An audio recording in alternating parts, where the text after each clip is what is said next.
now recognize Representative Brian Mast of Florida for 5 minutes. Thank you, Mr. Chairman. Thank you, Mr. Secretary, for being here. Appreciate the time.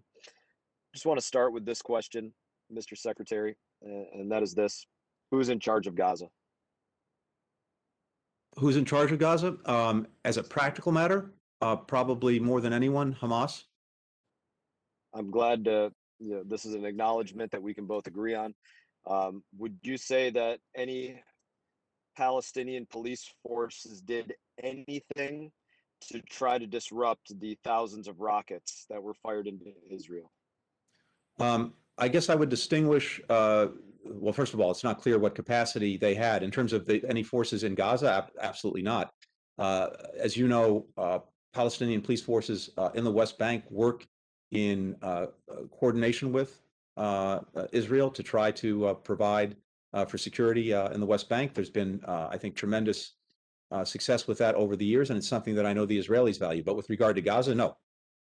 Nothing in Gaza. The Palestinian National Security Forces, they have no, I don't even know that they have a jurisdiction that they could function in that way over there.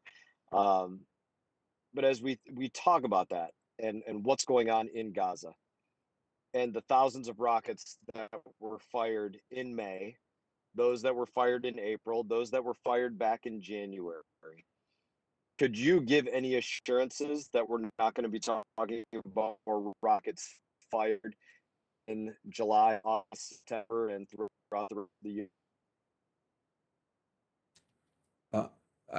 I think I got the import of the question. Congressman, I lost you a little bit there, but can I give assurances that this won't happen again in the future? No, I can't.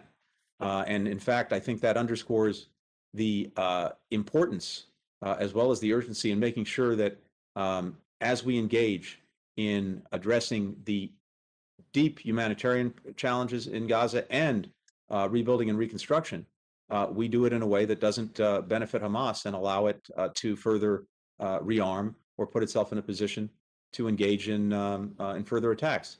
And it's also pretty hard to ask countries around the world to contribute to rebuilding and reconstruction if there is a real prospect that everything that is rebuilt will wind up losing because Hamas decides to engage in further rocket attacks. I would hope that Palestinian people would see that Hamas has brought nothing but ruin and misery to them. So let's start with that. Let's go there a minute, Mr. Secretary. I know I appreciate your time and you're answering these questions. Hamas is in charge there. Why would you say Abbas is canceled? Or let me ask it this way. Would you agree Abbas has canceled elections because in all likelihood, Hamas would take the majority again as they did previously back in 2006? Mr. Abbas says that elections couldn't go forward because of the inability to vote in East Jerusalem. But I would certainly suspect that part of his calculation is concerned that Hamas would do well in elections. So it's not just that Hamas is taking over by force.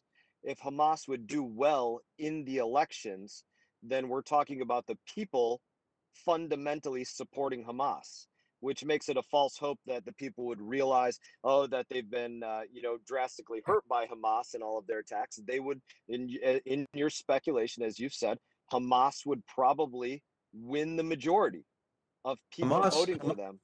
Hamas feeds very effectively on despair and the lack of hope.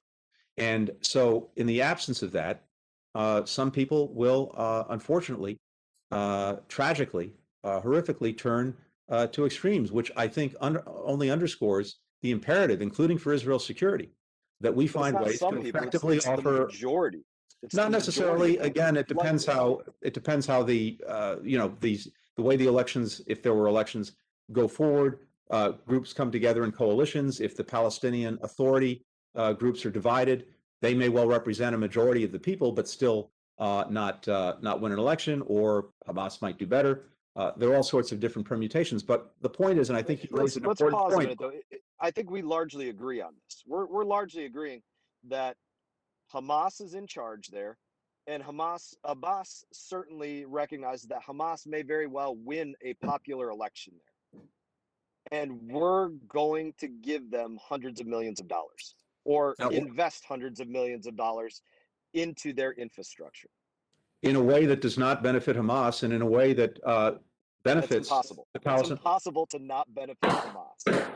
Gentleman's time has expired. I now recognize Representative David Cicilline of Rhode Island for 5 minutes.